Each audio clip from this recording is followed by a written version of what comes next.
I say we get rid of it. Get rid of it altogether. Paint your house whatever color you want. Palm Coast Mayor Mike Norris says you should be able to paint your house any color you want. It's possible that house paint colors across Palm Coast could become very vibrant based on a staff presentation to City Council. Council member Ray Stevens.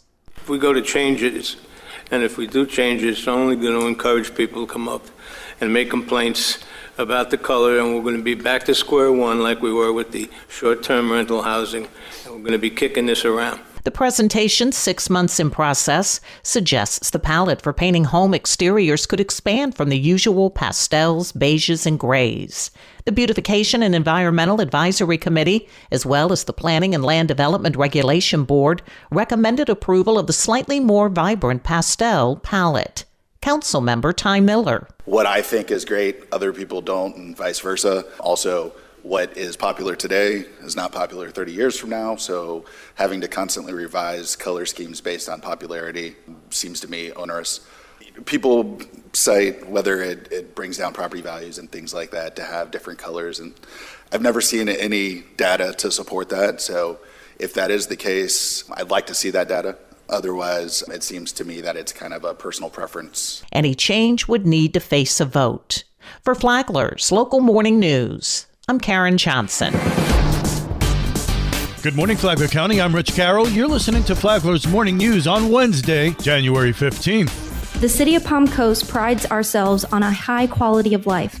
We value our partnership with Flagler County Sheriff's Office and also supporting our first responders. The City of Palm Coast is laying out its priorities to the Flagler County Legislative Delegation. Palm Coast, like other cities, has been told to expect less money from the state this year and to be prepared to contribute if they expect any at all. City Manager Lauren Johnston. Pillars of priorities include strong, resilient economy, civic engagement, sustainable environment and infrastructure, and safe and reliable services led the following priority themes: safe and smart growth, reduce the risk of flood, protection of our water supply, protection of water quality, and community preservation. Johnston says Palm Coast needs state support to make infrastructure improvements. Our utility infrastructure highlights our top 3 priorities. Number 1, a conversion of wastewater treatment plant 1 to an advanced water treatment facility. Number 2, adding brackish water treatment to water treatment facility 3. And number 3, construction of an equalization tank to mitigate periods of high rain and collection of our system. Johnston also highlighted upcoming road and stormwater projects, plans to expand the city's maintenance operations center, and build a new YMCA. Finally, we look forward to 2 community preservation projects. We're looking for assistance to preserve historic Fire Station 22 and rehabilitation of the Frida Zamba pool at the Palm Coast Aquatic Center. From the WNZF Newsroom, I'm Daryl Moody. This local news is a service of Flagler County's Toyota dealer, Beaver Toyota, here to wow you. In other news, Flagler County Sheriff Rick Staley reports on crime activity from last weekend. Over the weekend, deputies handled 535 calls for service, conducted 117 traffic stops, and made 11 arrests.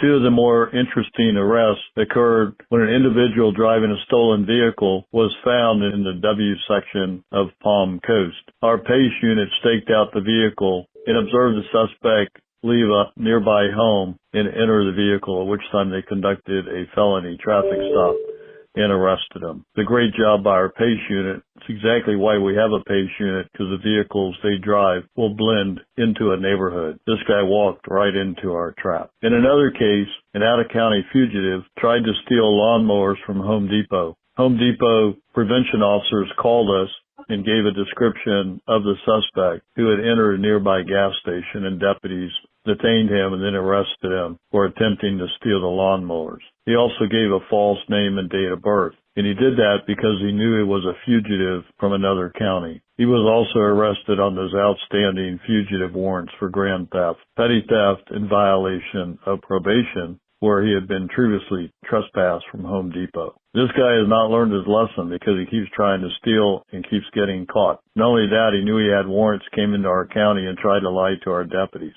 So let this be a lesson to criminals that you can't get away with any of that in Flagler County. If you're a fugitive or a thief, you better avoid Flagler County because we're going to get you. He's currently in the green roof.